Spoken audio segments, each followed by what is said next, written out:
Энэ удаагийнхаа бичлэгээр 2023 онд нээлттэй хийсэн адал явдалтай шинжлэх ухааны уран зөгнөлт төрлийн The Creator киног довчлон ярьж өгөхөөр сонголоо. Нэрмата, нэр үг, дэвшилтэд хиймэл оюун ухааныг бүтээсэн нууцлаг нэгэн. Хоёрт, хиймэл оюун ухааны хувьд тэднийг бүтээгч, аврагч, бурхан нь болсон нэгэн. Хүн төрлөختөн дуураймлууд хэмээн нэрлэгддэг хиймэл оюун ухаант роботуудыг хөгжүүлж амьдралынхаа салшгүй хэсэг болгожээ. Дуураймлууд өдөр тутмын амьдралын салшгүй нэг хэсэг болж хүмүүс сайн дураараа нүрний хэвээ өгснөөр дуураймлууд илүү хүн шиг болсон байна. Удалгүй дуураймлууд зүгээр ч нэг ажиллах хүч байхаа болж амьдралын хамтрагч, спортын тамирчин, үгэрч зогсохгүй хууль сахиулах үүргийг гүйцэтгэдэг болов. 2055 он засгийн газрын бүтээсэн дуураймлаас болж Лос Анжелес хотод цөмийн бөмбөг дэлбэрснээр 1 сая гаруй амьд хүний амин эрсдэжээ. 2065 он Америк нэгдсэн улс мэдээлэл хийж 10 жилийн өмнө өөрсдийг нь хамгаалахаар бүтээгдсэн хиймэл оюун ухаан сая орчим хүнийг нүд ирмхийн зур үнс нурам болгосон. Тиймээс хиймэл оюун ухааныг ашиглахыг өрнөд ертөнцид хоригдсон ч Шинэ Азийн бүгд найрамдах улсууд дуураймлуудыг хөгжүүлсээр байгаа төдийгүй тэдэнд тэгшэрхийг олгосон гэдгийг хэлнэ. Тэгэд өөрсдийгөө Шинэ Азийн иргэдтэй бус хиймэл оюун ухаантай нь дайн зарлж байгаагаа тайлбарлаад энэ бол оршихуйн төлөөх хиймэл оюун ухаантай хийж байгаа дайн хэмээн зарлалаа. Америкчуудын бүтээсэн хамгийн чухал зэвсэг бол хэсэг үлч.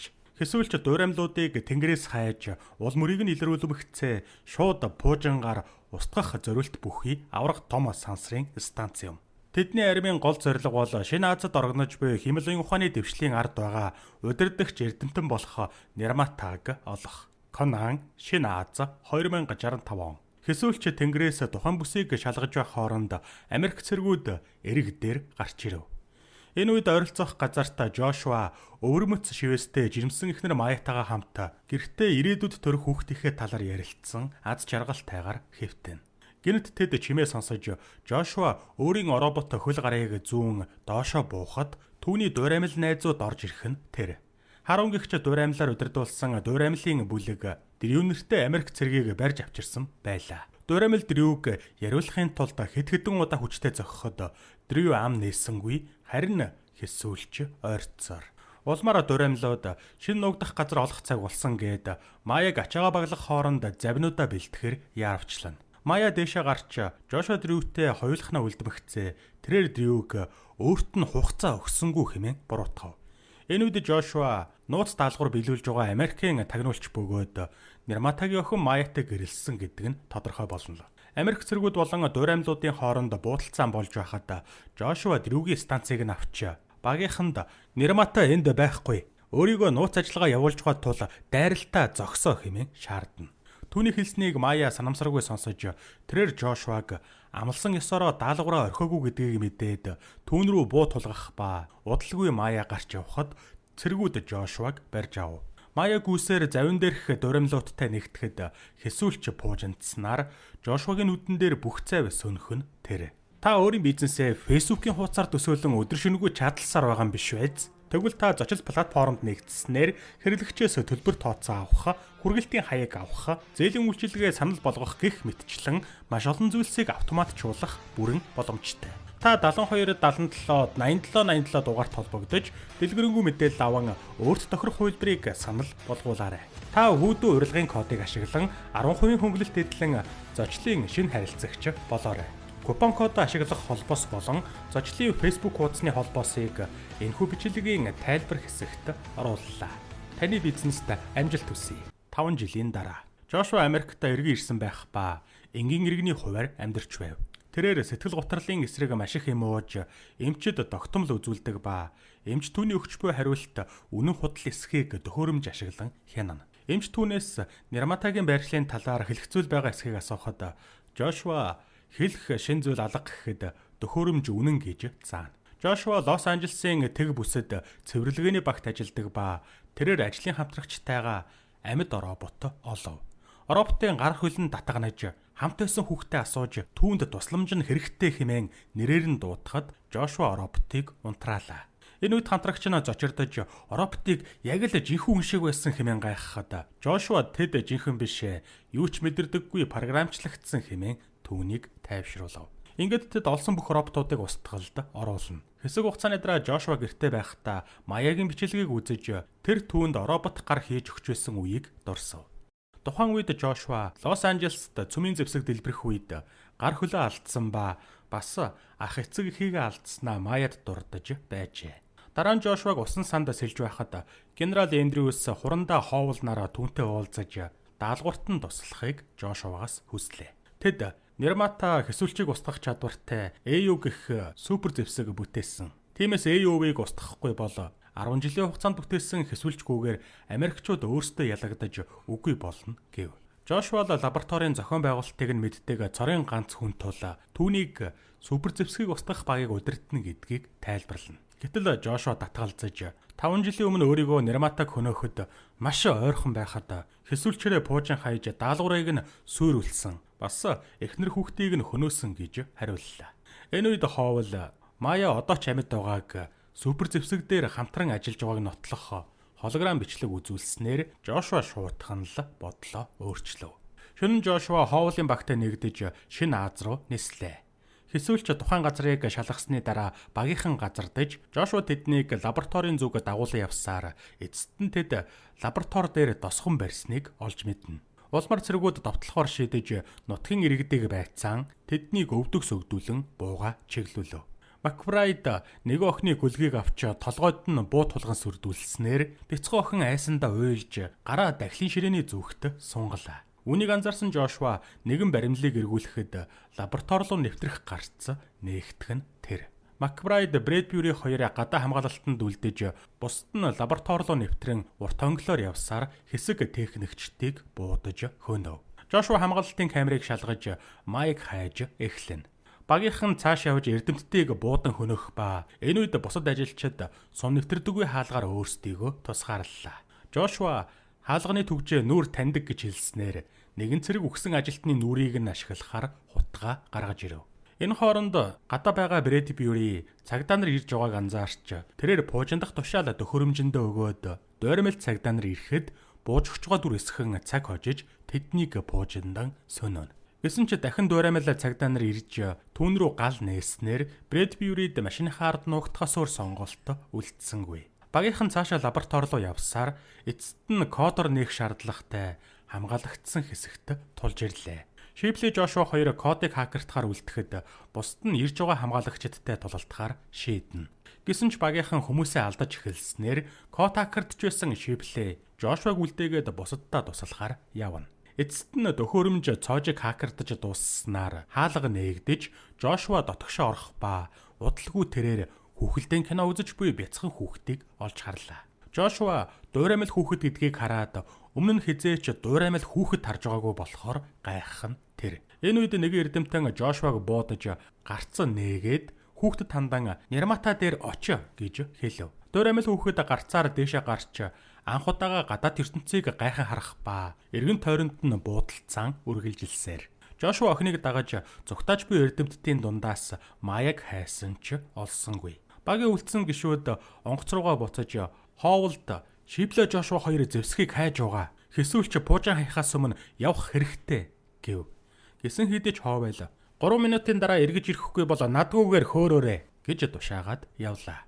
Удалгүй Брэдбюри онгоц руугаа чадхаараа хурдан гүйж байтал нэгэн дуураймал түүний үргэвч рүү ямар нэгэн зүйлээр онохон тэр. Үүнийг анзаараагүй багийнхан агаарт хөөрсөн хойноо өнөх зүйлийг анзаарах ба энэ нь дэсрэх бөмбөг байж таарснаар багийнхан агаарт дэлбэрнэ. Онгоц Жошуагийн ойролцоо дэлбэрч удалгүй хэсүүлч пуужин хайснаар том дэлбэрэлт боллоо. Маргааш өглөө Жошуа завин дээр ухаан орохдоо дуураймал охин түүнийг ширтэж байгааг анзаарав. Жошуа охин руу чулуу шийдэн яв гэж хэлээд эргэхэд охин түүний нуруу руу чулуугаар онлоо. Тэгэд Жошуа эргэн тойрноо шалгаж байхдаа хүнд шархатсан Шиплэйг олж түүнийг аван хоосон байшин түрэх ба энэ үед дуураймал цагдаа нар эргэн тойрныг шалгаж байлаа. Гэнэт Жошуа охин өөрсдийг нь дагж ирээд зурагт үзэж байгааг анзаараад гайхав. Жошуа зурагтыг унтраахад охин гараа хавсраад буцаагаад асааснаар тэрээр охиныг AO супер зэвсэг гэдгийг ойлгоно. Энэ үед Жошуа холбоо барих төхөөрөмжөөр Хоовлтой холбогдохдоо ойролцоо байсан дуураймлын анхаарлыг татлаа.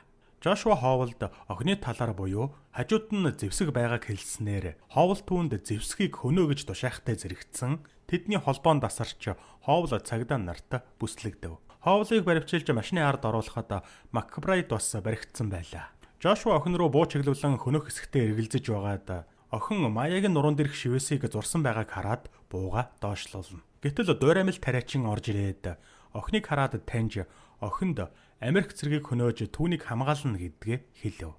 Тариачны хэлснийг Жошуа орчуулагчтай хөрөмжөөр сонсож дуйрамил тариачин буудан хөнөх ба буун дуу цагдаа нарын анхаарлыг татлаа. Жошуа охиноос Мая хаана байгааг асуухад охин түүнийг Дианданд байгаа гэж хариулна. Цагдаа нар байшинг бүсэлж гал нэх ба Жошуа Шиплийг болон охиныг машинд суулгав. Цагдаа сарвч руу дэсрэх бөмбөг шийтгэхэд азар тэнд байсан нохой дэсрэх бөмбөгийг 100 буцаагаад цагдаа нарын дунд авчираад хайснаар дуйрамил цагдаа нар дэлбэрлээ. Гэтэл охин хүчээ ашиглаж машиныг асааснаар тэд тэндээс зугтаана. Энэ хооронд Макбрайд Ховл дуйрамил цагдаа хөнөөж машины жолоог гартаа аван Жошуагийн араас хөдлөв. Хэсэг хугацааны дараа Шиплей Жошуа руу буу тулгаж эмнэлэгт хүрэхийг шаардахад Жошуа өөрсдийгөө Америкийн баазаас маш хол байгаа. Тиймээс түүнийг найз дээрээ хүргэнэ гэж тайлбарллаа. Харамсалтай Шиплей шархаа дийлэлгүй нас барах ба удалгүй нэгэн машин ирж байгааг Жошуа анзаарна. Тэрээр охины толгойд Эйо буюу Альфа Омега гэсэн нэрний товчлол байгааг анзаарч охиныг Альфи гэж нэрлээд түүнд малгай өмсүүлэн дуйрамил гэдгийг нь нуув. Машин зогсоход буутай Жошуа жолоочоос өөрсдийг нь хот руу хүргэж өгөхийг хүслээ. Дараа нь Макбрайд Ховл хоёр тэдний машиныг болон дотроос нь Шиплейн зогтсыг олно. Ховл Шиплейн толгойд дөхөөрөмж залгаж түүний ой санамжийг чипэнд туулж аваад дуйрамил цагдаад залгаан Шиплей үхээд дуудсан болохоор өөрсдөд нь 30 секунд байгааг Макбрайдад хэлв. Гэнэт дуйрамил цагдаагийн би тухайн орсон Шиплей өөрийнхөө зогцыг хараад сандардагч эцэст нь Жошуаг зэвсгийг аваад найз руугаа явсан гэдгийг хэлээд буцаад өглөө. Орой гэхэд Жошуа Альфи хоёрын зургийг нийтэлж эрен сурвалжилж эхэлсэн ба тэдний дайгдсан машиныг шалган нэвтрүүлэх цэг дээр зогсон шалгаж эхэлнэ. Жошуа тэшинд нуугдсан байх ба цагдаа Альфиг хараад малгайгаа тайлахыг шаардав. Энэ үед Альфи өөрийн хүчээ ашиглан цахилгаан үүсгэрүүдийг дасалж цагдаа нарын анхаарлыг сатааруулан буцааж асаагаад машинтайгаа зугтаан хот руу нэвтрлээ. Цагдаа нар тэдний зугтаацныг төв рүүгээ мэдээлэхэд Ховл Макбрайд хоёр ч бас энэ мэдээллийг дундаас нь олж авна. Энэ хооронд амиа алдсан дуйрамил цагдаагийн ижил хувилбар цагдаа зам дээрх зогтснуудыг олов. Хотод Жошуа Альфигаас Диандан гэж хаана байдгийг асуухад тэрээр хариулсангүй. Үүнтэй зэрэгцэн цагдаа нар гарч ирснээр Жошуа Альфиг аваад галт тэрэг рүү зугтаана.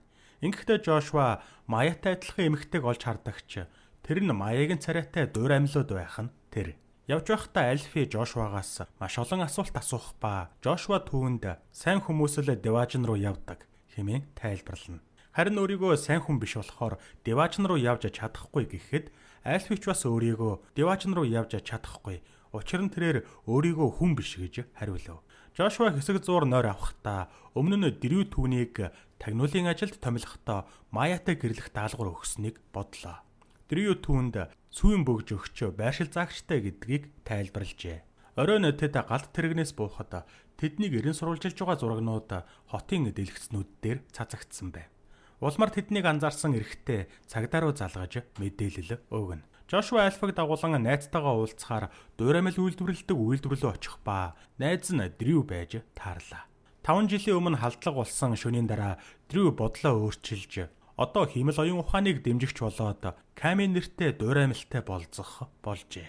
Жошуа Дрюгээс Альфигаас Маягийн байршлыг авахыг хүссэн ч Альфи маш өндөр зэрэглэлийн хамгаалалттай байв. Жошуа түүнээс тэгвэл Маяд өгсөн бөгжний байршлыг тогтоож болох уу хэмээн асуухад Дрю Маяг тэр шөнө нас барсан гэж хэлэх ба Жошуа үүнд итгэсэнгүй. Ками Альфаг харж байх хооронд Дрю Жошуад Альфигийн талаар хэллээ. Альфи бол өсөн томрох боломжтой. Яг одоо түүний хүчний хэмжээ хязгаартай байгаа ч цаашдаа өссөөр байх ба эцэст нь тэрээр бүх технологиг удирдах боломжтой болно гэдгийг хэлнэ. Энэ хооронд Альфи Камид өөрийг нь авахар хэнэгэн ирж байна гэж хэлэх ба Ками шалгахад зарим хүргэсэн хүргэлтийн ажилтан байв. Ками заримгаа аваад хаалга хаахад хүргэлтийн ажилтан нь цагдаа байж таарах ба бусад дуйрамил цагдаа нарч хурж ирнэ. Дотор Ками хайрцаг задлахад тесрэх бөмбөг дэлбэрэх нь тэр. Цагдаа нар дотгошоо нэвтэрч Альфиг авах гэхэд Жошуа тэднийг буудаж хөнөөх ба Альфи зурагт үдсээр. Жошуа ахлах дуураймал цагдаагийн толгойг нь буудаж, бусад дуураймал цагдаагч мөн дарж авсан ч цагдаагийн машинууд ирж байгаа нь сонсогдоно. Тэрээр Альфиг авч Камигийн үхэлд шаналж буй дөрвийн хамтаар зүгтав. Дараа нь цагдаа нар байр руу орж ирэхэд хоёр цагдаа бусдыгаа буутсан нь Ховл Макбрайт хоёр байлаа. Ингээд Ховл Камигийн толгойг нь авч хакертахаар шийдэв. Дрю Маяд өгсөн бүгжний байршлыг нь тогтоож Жошуагийн хуучин байшин дугааг нь тогтооно. Тэд байшинд очиод Жошуа байшин руу орон усан давтсан шалнаас бүгжийг оллоо. Жошуа дайралтын үеийн бичлэгийг үзэж байтал Альфи цэргүүд ирж байгааг анхааруулахаар орж ирэх ба Жошуа түүн рүү Мая хаана байгааг хэл хэмээн дууга өндөрсгөн асуув. Улмаар Альфи уйлснаар Жошуа эцэст нь түүнийг хүн гэдэг өнцгөөс нь харж Альфиг тэрвэрэд уучлалт гуйна. Гэнэт тэрүү орж ирээд дайралт ирж байгааг анхааруулахдаа буудуулж газарт унлаа. Үххийнхээ өмнө Дрю Мая бол Нермата. Тиймээс л тэд 5 жилийн өмнө дайралт хийсэн гэдгийг хэлэх нь тэр. Жошуа Маяд дурлсан байсан болохоор түүнд үннийг хэлээгүй гэв.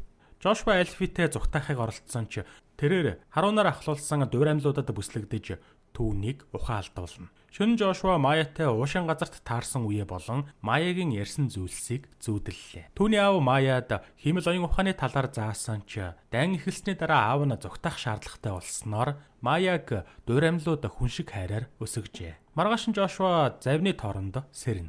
Харун түнтэй уулзаж зарим зүйлсийг тайлбарлаж өгөв. Маягийн аав жинхэнэ Нермата байсан ч түүнийг нас барсны дараа Мая шин Нермата болж хэсвэлчийг зогсоохын тулд Альфиг бүтээжээ. Лос Анжелес хотод болсон цөмийн дэлбэрэлт нь хүмүүсийн програмчлалтын алдаанаас үүдэлтэй байсан ч тэд энэ алдааныхаа төлөө дуураймлуудыг буруутгасан гэдгийг харун хэлв. Хэрвээ дуураймлууд дайнд ялах юм бол тэд барууны ертөнцид ямар нэгэн зүйл хийхээр төлөвлөөгүй. Зүгээр л инх тайван амьдрахыг хүсэж байгаа гэдгээ илэрхийлнэ. Тэгэд Америкийн цэргийн арим Жошуагийн Маятай уулзах хүслийг нь ашиглан түүнийг өөрсдөд рүү нь замчлуулж байна гэдгийг ч хэллээ. Тиймээс харун Жошуаг хөнөөх нь зөвгөж шийдээд буутах гэж байтал гаднаас чимээ сонсогдсноор болив. Учир нь хэсвэлч тэдний бааз дээр пуужин унгаажээ. Энэ хооронд Жошуа Альфиг ятгахж өөрийгөө суллуулан далаар үсрэх ба дуураймлууд ус руу буутсаар. Тэд Жошуаг үгсэн гэж бодоод завь хөдлөхөд Жошуа завны доор нуугдсан байлаа. Эцэст нь тэд нэгэн хотод ирэхэд Жошуа нууцаар бууж ирээд энд дуураймл болон хүмүүс эв наримталтай амьдарч байгааг олж харна. Хүмүүс сүнсэн дуураймлын хойноос гашуудаж дуураймл лам хүүхдүүдэд инх тайван хамтын амьдралын тухай ярьж өгчөө. Оройн Жошуа унтаж байгаа харууны амрах төвчлөрийг нь дарж альбаг аван завьтай зүгтаах гэхэд Америкчууд ирж байгааг анхааруулсан дохио дуугарлаа. Авраг том танк барилгуудыг сүйтгэж буужин харваж эхлэх ба үнийг харсан Альфи бусаддаа туслахын тулд Жошуаг орхин явна. Ширүүн байлдаан болж аль тал нь нилээд хохирол амслаа. Ховл өөрөө дэлбэрдэг гүдэг роботоо гүйлгэснээр робот чигээрээ гүйж дуураймлуудын дунд орж дэлбэрснээр олон дуураймлууд сөнөв. Ховл 2 дахь роботыг илгээхэд замд нь Альфи гарч ирснээр робот гинэт зогсож унтрана. Гэтэл Макбрайт араас нь ирж Альфиг буудснаар Жошуа Макбрайтыг буудан хөнөх ба Альфи ухаангүй болсноор робот дахин итвэхжиж гүүр дэлбэрсэн ч азар Жошуа Альфиг аварч чадсан байлаа. Харун Альфиг янзлуулахаар Жошуагийн хамтаар Нермататай уулзахаар шийдэж дуураймлууд үргэлжлүүлэн байлцсаар. Холгүйхэн Ховл Камигаас мэдээлэл авахын тулд дахин угсарч мэдээлэл аваад дараа нь буудаж устгана. Явж байхдаа харун Жошуад 5 жилийн өмнө халдлагаас хэд хоногийн өмнө Мая Альфиг бүтээж дуусгасан ба өөрийн ургаа хуулбарлаж түүнийг бүтээсэн. Тэгэхээр Альфи бол Жошуагийн амиа алдсан хүүхдийн хувилбар гэдгийг хэлв. Эцэст нь тэд Альфиг ламнар дээр тусгай сүмд аваачих ба Жошуа ламаас энэ газар Дян мөн өсөхийг асуулаа. Гэтэл лам Дян гэдэг нь Девачин гэсэн үг гэдгийг тайлбарлана.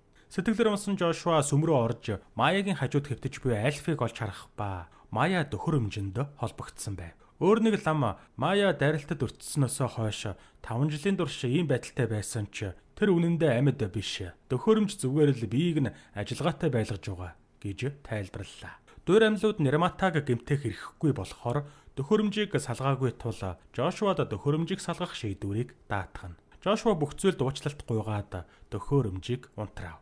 Энэ үед Америкчууд ирээд тухайн хэсэгт байгаа бүхэл дуураймлуудыг сөнөөлөө. Ховл сүмд орж ирэн Жошуа руу буу тулгаж Маягийн ой санамжийг чип рүү хуулж авна. Гэтэл харун орж ирээд Хоовлыг буудснаар бусад 2 цэрэг харуныг буудав. Хоовл түүнийг шалгахаар ойртоход түүний ард дэсрэх бөмбөг байх ба Альфи үүнийг итгэвчүүлснээр Хоовл болон 2 цэрэгийг хөнөөлөө. Харун босч ирээд Жошуад хэсүүлчийг устгаарай гэж хэлснээр Жошуа Маягийн ой санамжтай чипийг нь авч Альфигийн хамтаар явлаа. Гэтэл тэд Америк цэргүүдтэй таарч цэрэг Жошуаг баатарлаг үйл хийлээ. Баатар гэж хэлэн Альфи тэр хоёрыг салгаад авч явснаар хэсүүлч тухайн газарт пуужинга хаяна. Хожим нь Лос Анжелест Эндрю Жошуад тэд Альфигаас ямар нэгэн мэдээлэл авч чадахгүй тул устгах даалгавар өгнө. Жошуа Альфи руу ойртож ямар нэгэн зүйл жихэнд нь хэлээд түүнийг үгүй хийлээ. Дэлгэцэн дээр Альфигийн амин чухал үзүүлэлтүүд унаж байгааг харсан Эндрю түүнийг устсан гэдэгт итгэнэ. Дараа нь Альфиг шатаахаар авч явж байхад Альфи зүгээр байж таарах ба Жошуа түүний жихэнд түр зогсох горимд орохыг зааварлжээ. Альфи өөрийн хүчээ ашиглан машиныг унтрааж онхолтуулан замыг хааснаар Жошуад Альфиг аваад зогтаах цаг гарав. Тэд сарлуу нисдэг буудлын руу Альфигийн хүчний тусламжтайгаар нэвтрлээ. Тэд хөөрч сарлуу нисч байхад Эндрю онгоцыг буцаж нисэхийг тушаадагч Альфи өөрийн хүчээ ашиглан онгоцыг хэсүүлчт дээр байрлуулна. Бүхэнгийн иргэд онгоцноос буусны дараа хамгаалагчид онгоц руу нэвтрэх ба Жошуа онгоцны хаалгыг нээснээр бүх хамгаалагч нараа сансарт шидэгдэв. Дараа нь Жошуа дэсрэх бөмбөг бэлдэж эхэлснээр Эндрю дурамлуудын бүхэл баазууд руу амжиж пуужин хаях хариу арга хэмжээ авлаа. Жошуа пуужингуудыг хаяхад бэлэн болж байгааг хараад Маягийн ой санамжтай чипийг Альфид өгч дэсрэх бөмбөг суйрлуулж дайралтыг зогсооно гэдгийг хэлнэ. Альфи явсаар зорьсон өрөөндөө очиж үлдсэн пуужингуудыг зогсоохын тулд хүчээ ашигласнаар Жошуагийн зүгдэж байгаа пуужин хаягдахын өмнө яг цагтаа зогсов. Тиймээс Жошуа дэсрэх бөмбөгийг пуужинд суйрлуулж 10 минутын дараа дэлбэрэхээр тохирууллаа. Альфи буцаж гүйх үедээ дурамлуудыг судлах өрөө рүү андууран орсноор идэхгүй байгаа дурамлуудаар дүүрэн өрөөнд орж тэдний дунд Маятай адилхан дурамл байгааг харна. Альфи шуудхан л дурамлыг гаргаж ирээд түүнд Маягийн санамжтай чипийг суулгасан ч харамсалтай нь ажилласангүй.